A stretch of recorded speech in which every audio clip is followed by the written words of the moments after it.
दिखाओ।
ये बनाओ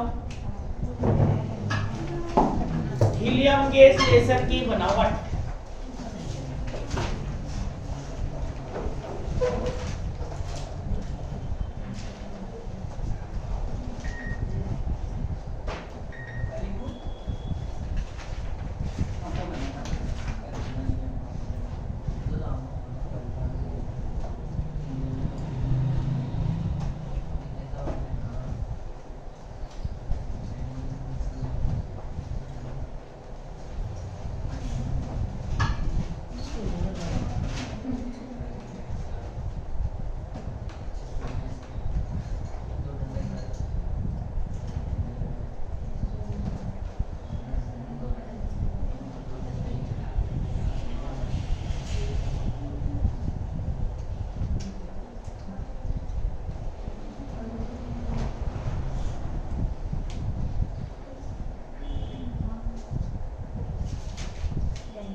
उसमें होता है ना लेजर।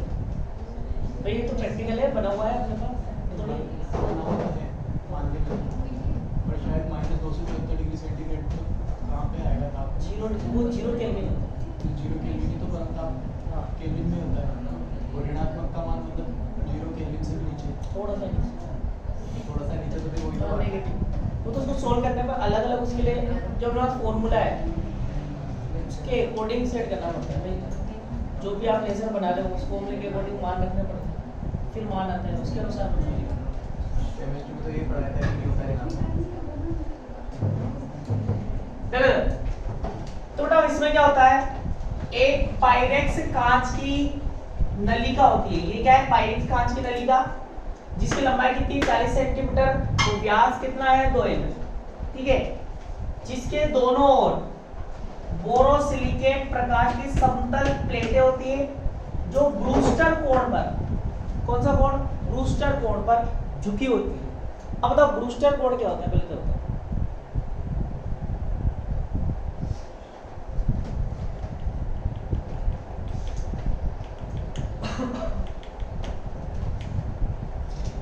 पढ़ा हुआ है, पहली बार सुन रहे हो तो बोलो। सुनो ध्यान से बेटा, एक स्थिति होती है ध्रुवण। हालांकि अपनी यूनिट नंबर 4 में अपन को पूरा ध्रुवण ही पढ़ना है।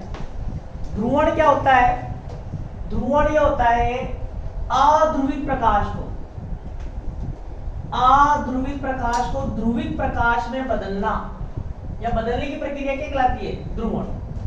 अब अध्रुवित प्रकाश क्या होता है, अध्रुवित प्रकाश ये होता है कि क्या आप सूर्य को डायरेक्टली देख सकते हो क्या, सूर्य को आप सीधा सीधा अपनी आंखों से देख सकते हो क्या, आंखों से आके मिला सकते हो क्या उससे, नहीं मिला के देखो। तो सूर्य से जो प्रकाश आ रहा है वो कौन सा आ रहा है, अध्रुवित आ रहा है। कौन सा आ रहा है, अध्रुवित। यूनिट नंबर 4 में डिटेल में पढ़ेंगे अध्रुवित प्रकाश क्या होता है, ठीक है। तो सूर्य से जो प्रकाश आ रहा है कौन सा प्रकाश है, अध्रुवित। अब बताओ आपने क्या लगा लिया, लाल गिलास का चश्मा लगा लिया।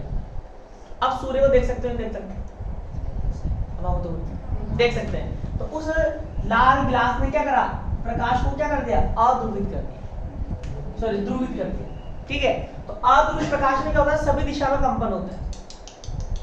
और जब अध्रुवित प्रकाश आपकी आंख में जाता है तो सभी दिशा में क्या करेगा, कंपन उत्पन्न करेगा, जिससे क्या उत्पन्न होगी, चमक। तो वो कौन सा प्रकाश है, अध्रुवित। तो अपन जैसे चश्मा लगाएंगे लाल गिलास का, तो क्या करेगा, सभी दिशा के कंपन को क्या कर देगा, घटा देगा, एक दिशा में कंपन कर देगा। तो आपको कौन सा दिखता है, ध्रुवित। तो अध्रुवित प्रकाश को ध्रुवित प्रकाश में बदलना क्या कहलाता है, ध्रुवण कहलाता है, ठीक है। अब ब्रूस्टर का कोण क्या होता है वो देखिए। मान लो ये पानी की सतह है, यहाँ पर है सूर्य। अब बताओ यहाँ से जो प्रकाश आएगा वो कौन सा होगा, अध्रुवित। कौन सा होगा, अध्रुवित प्रकाश। अब बताओ जैसे पानी में आएगा, आप यहाँ पर खड़े हुए हो, ठीक है। अब बताओ क्या आप सूर्य को सीधा सीधा देख सकते हो क्या, नहीं। पानी में देख सकते हो क्या, पानी में देख सकते हैं आप आराम से। तो बताओ जब सूर्य से अध्रुवित प्रकाश आएगा, इसका एक भाग तो क्या हो जाएगा, पानी में चला जाएगा अपवर्ती, एक भाग क्या होगा, परावर्तित। तो परावर्तित भाग पूर्णतः समतल ध्रुवित होता है, पूर्णतः क्या होता है, ध्रुवित, पर एक निश्चित कोण पर। एक अगर आप पानी में सूर्य को देख रहे हो और अपना एंगल चेंज करोगे, अपना एंगल क्या करोगे, चेंज करोगे, तो सूर्य की चमक भी क्या होगी, घटेगी बढ़ेगी, घटेगी बढ़ेगी। और एक निश्चित कोण पर आपको प्रकाश का दिखेगा, पूरा ध्रुवित हो जाएगा मतलब। तो उस निश्चित कोण को क्या बोलते हैं, ब्रूस्टर कोण, ठीक है। तो यहाँ लेजर में ब्रूस्टर कोण का क्या काम है, अरे यार बताओ, लेजर में क्या होता है, प्रकाश फैलता है या फिर एक दिशा में रहता है, एक दिशा में रहता है। तो एक दिशा में रहने के लिए क्या जरूरी है, अध्रुवित हो कि ध्रुवित हो, क्या हो, ध्रुवित हो। तो इसीलिए इनको किस पे लगाते हैं, ब्रूस्टर कोण पर, ठीक है। तो इसके दोनों ओर क्या लगे होते हैं, ब्रूस्टर कोण। ब्रूस्टर कोण पर बोरोसिलिकेट की प्रकाशीय समतल प्लेट होती है और इस पर, इस नलिका के अंदर हीलियम नियोन गैस का 1 mm दाब पर, हीलियम नियोन का 1 mm दाब पर, आप देख सकते हो 1 mm, आगे चलिए लिखेंगे सर, 1 mm दाब पर 10:1 का मिश्रण बना होता है। 10:1 का मतलब 10 के रूप में हीलियम 1 के रूप में नियोन का मिश्रण क्या करते हैं इसमें भर देते। फिर इस पूरी व्यवस्था को दो समतल दर्पण M1 और M2 के बीच रख देते हैं, जहां M1 पूर्ण परावर्तक है और M2 क्या है, आंशिक परावर्तक। फिर इसका संबंध, इस नलिका का संबंध करते हैं RF स्रोत से। RF स्रोत मतलब AC स्रोत, रेडियो फ्रीक्वेंसी सोर्स मतलब ऐसा स्रोत होता है ना, AC और DC प्रतिवर्ती स्रोत से जोड़ देते हैं। ये इसकी क्या है, बनावट। तो लिखो इसमें पाइरेक्स कांच की नलिका होती है। इसमें पाइरेक्स कांच की नलिका होती है जिसकी लंबाई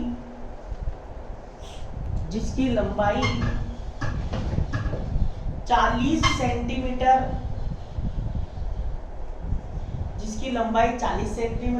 और व्यास 2 mm होता है, इसके दोनों सिरों पर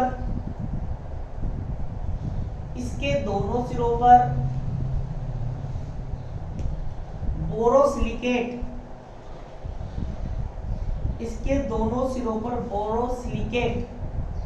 की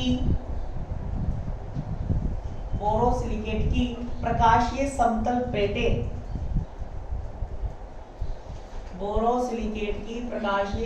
प्लेटें लगी होती हैं, जो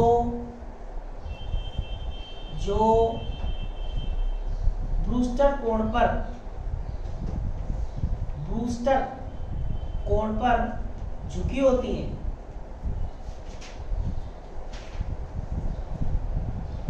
इस नलिका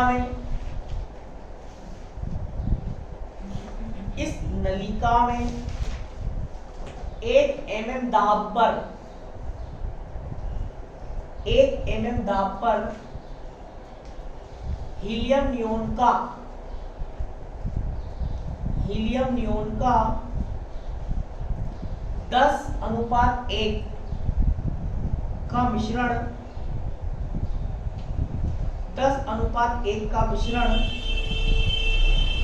भरा होता है। इसकी आंतरिक दीवारों पर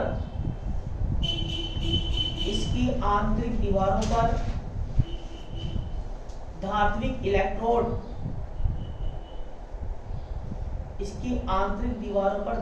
इलेक्ट्रोड लगे होते हैं, जिनका संबंध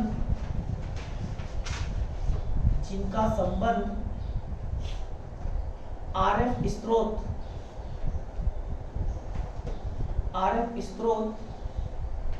से होता है।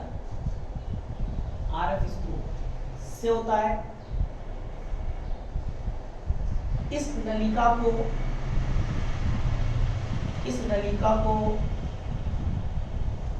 दो दर्पण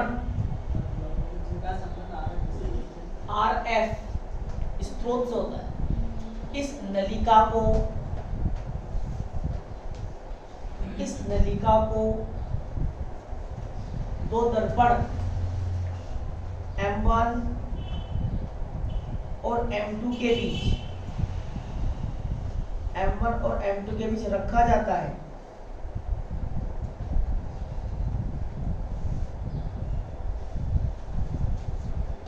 M1 दर्पण पूर्ण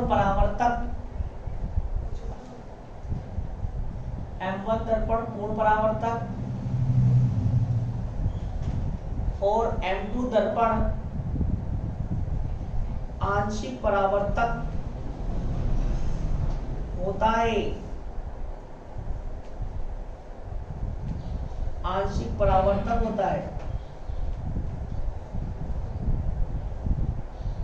अब लिखो कार्यप्रणाली। कार्यप्रणाली,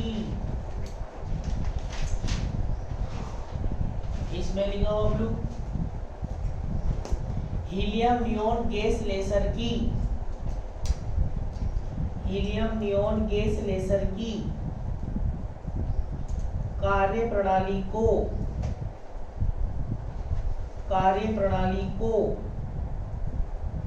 समझने के लिए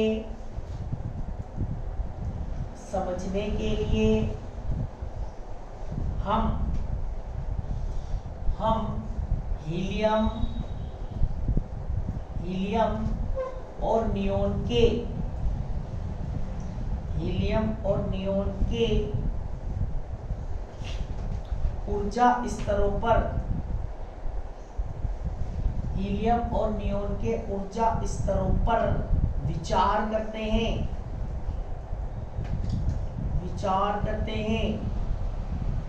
जिन्हें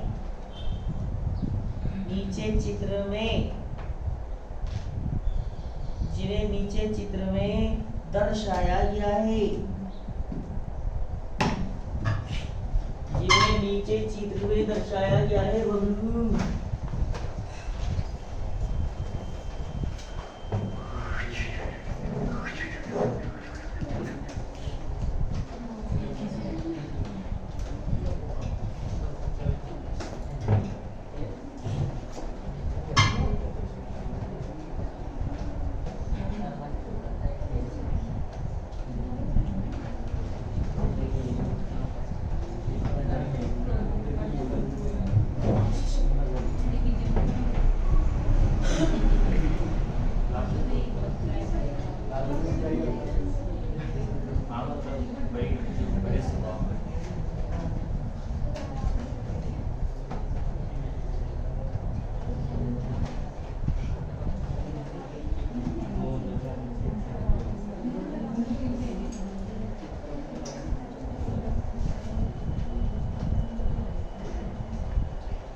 प्रियो कहीं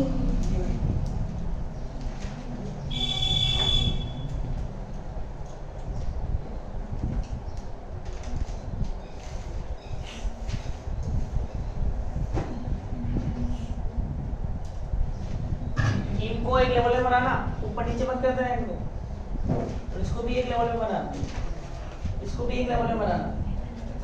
याद तो देखो मैंने पूरी एक लाइन खींची थी, बीच में से कट गया था। तो ये एक लेवल में, ये भी लेवल में, ये भी लेवल में।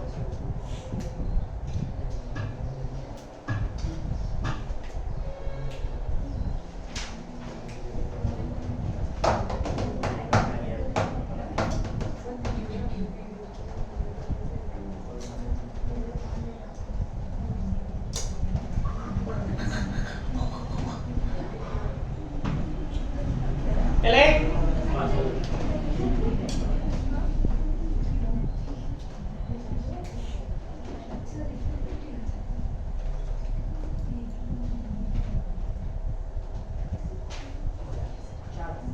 चलो हम लोग देखो, इसकी कार्य प्रणाली में कुछ भी नहीं है वैसे तो अपन सारा कॉन्सेप्ट थ्योरी में सब पढ़ के आ चुके हैं। तो सुनो, ये हीलियम परमाणु के ऊर्जा स्तर और ये क्या है, नियोन के ऊर्जा स्तर।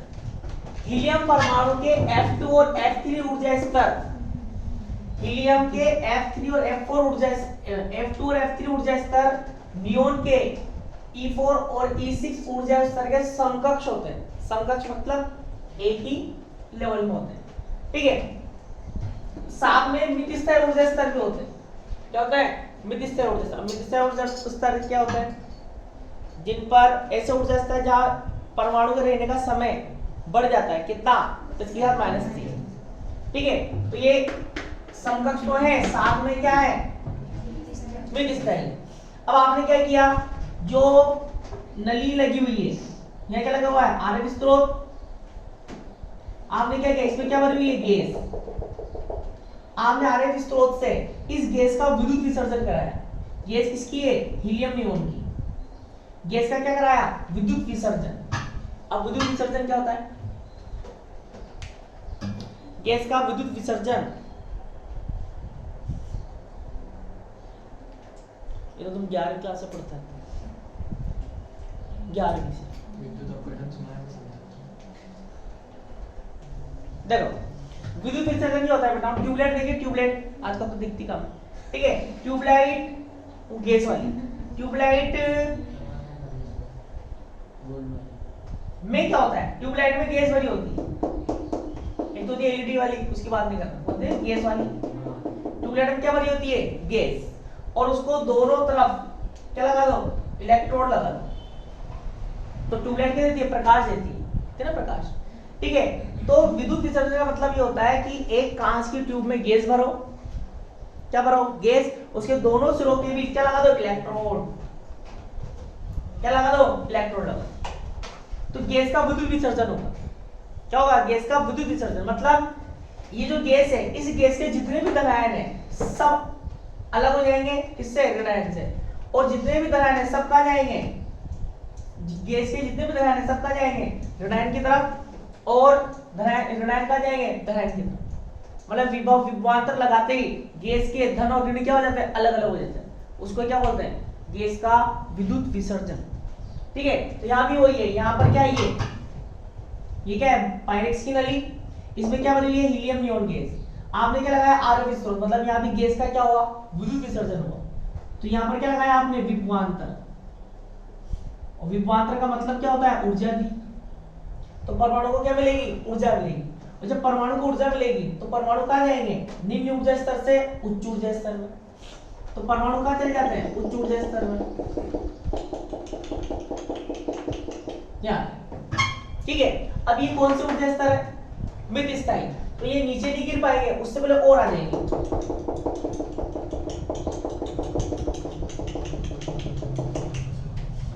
फिर ये नीचे नहीं गिर पाएंगे, उससे पहले और आ जाएंगे।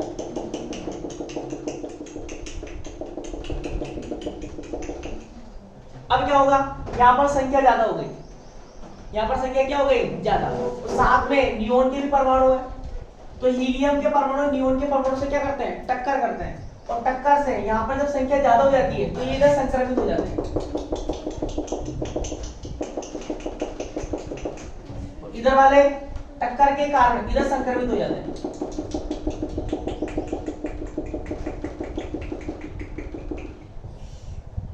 और जब ये यहाँ के परमाणु उच्च ऊर्जा स्तर E5 से E3 में आते हैं या E4 में आए, मतलब उच्च से निम्न में कहीं भी जाए, या यहाँ से भी E3 में आएंगे, तो 63-28 एंगस्ट्रॉम का क्या निकालते हैं, सतत प्रकाश पुंज निकालते हैं। इस सतत प्रकाश पुंज को क्या बोलते हैं बेटा अपन, लेसर। कितनी तरंग दे रही है, 63-28। और अपन जो देखते हैं वो प्रकाश, उसकी तरंग देरी कितनी होती है, जो प्रकाश तुम दे रहे हो उसकी तरंग देरी कितनी है, कितनी है, 10⁻⁷ मीटर, इतनी। और जो लेसर से निकलेगा उसकी इतनी है। बताओ इसकी तीव्रता कितनी हुई, बहुत ऊंची हुई। स्टील की मोटी दीवार को भी काट सकता है, इसको स्टील की मोटी दीवार। तो लिखो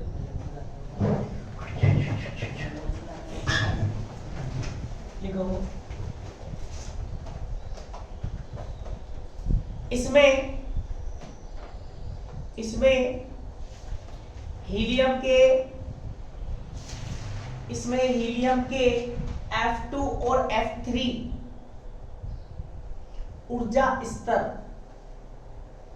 इसमें हीलियम के F2 और F3 ऊर्जा स्तर नियोन के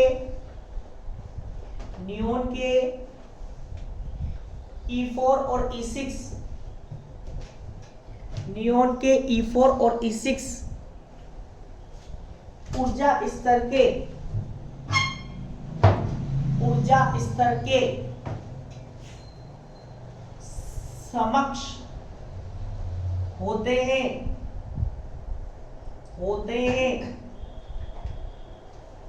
साथ ही मित स्थायी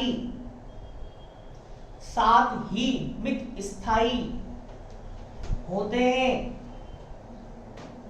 साथ ही मित स्थायी होते हैं। यह मित स्थायी ऊर्जा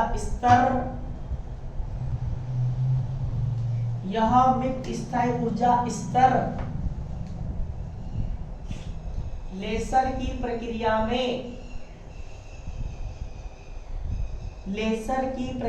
में महत्वपूर्ण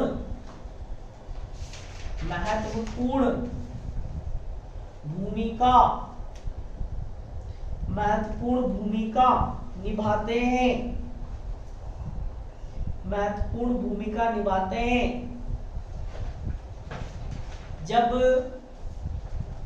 जब इलेक्ट्रोडों के बीच लगी RF स्रोत की सहायता से नली पर विभवांतर लगाते हैं,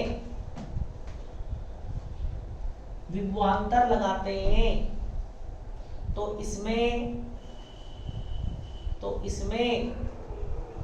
भरी हीलियम नियोन गैस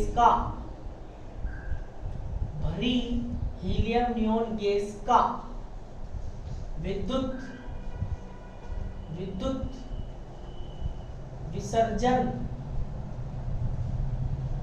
विसर्जन होता है और इलेक्ट्रॉन के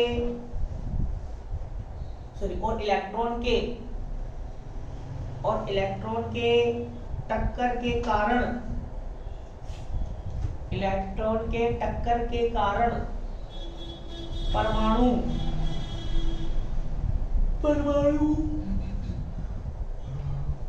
F2 और F3 में संक्रमित हो जाते हैं,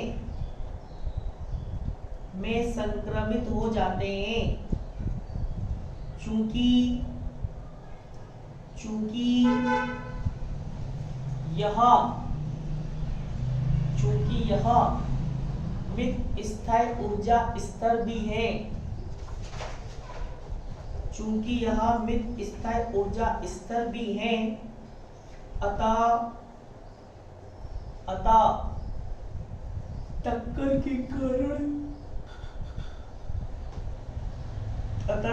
के कारण इनमें परमाणुओं की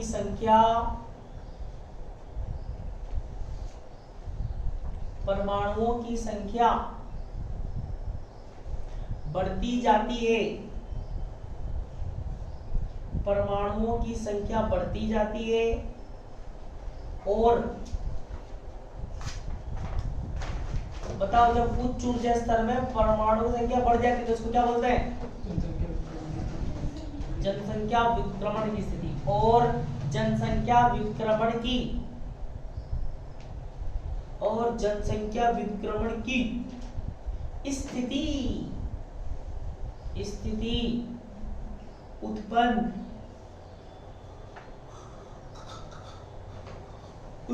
हो जाती है। ये हीलियम परमाणु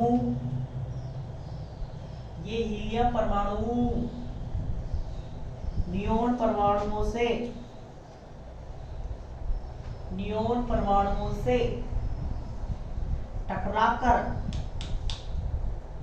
टकराकर E4 और E3 नहीं, E4 और E6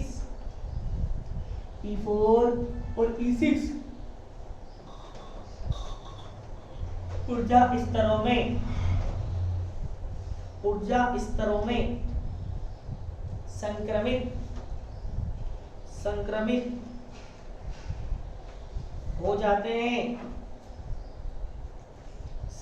हो जाते हैं जब ये नियोन परमाणु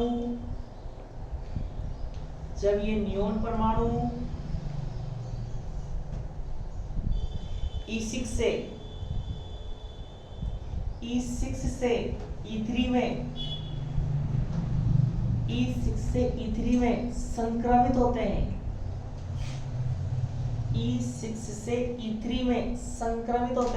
तो 63-28 एंगस्ट्रॉम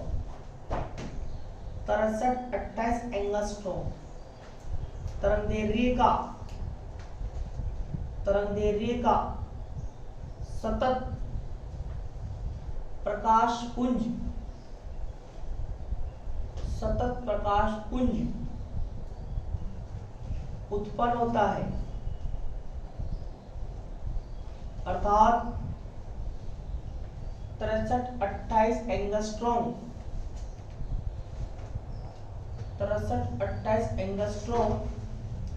की तरंगदैर्घ्य की विकिरण का उत्सर्जन होता है। इस प्रकार ये प्रक्रिया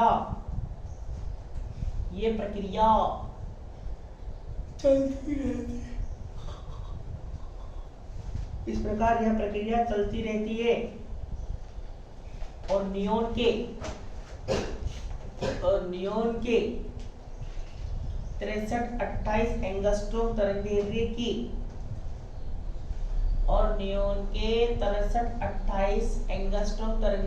के सतत प्रकाश पुंज प्राप्त होता है।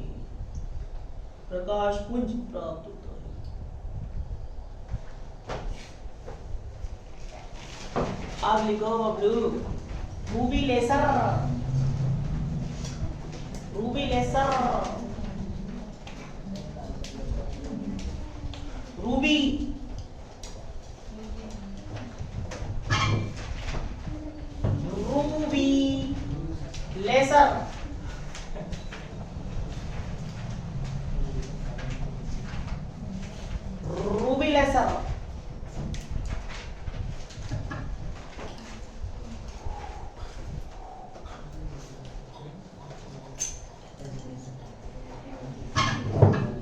फर्स्ट नंबर परियों की भाषा, फिक्स से दोनों में से एक आएगा। रूबी लेसर, इसमें लिखो मेमन, मेमन मेमन मेमन नामक वैज्ञानिक ने रूबी क्रिस्टल का प्रयोग करके रूबी क्रिस्टल का प्रयोग करके लेसर का निर्माण किया, लेसर का निर्माण किया, जिसे रूबी लेसर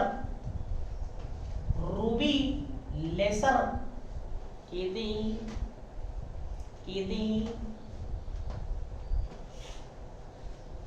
सेकंड पॉइंट, बनावट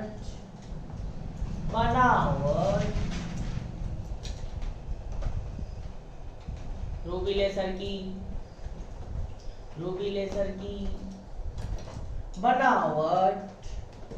बनावट को नीचे चित्र में दर्शाया गया है, जिसको अगली कक्षा में दर्शाएंगे। क्या लगा आपको? बोले आगे हमारे कल पढ़ेंगे। आएंगे कल सारे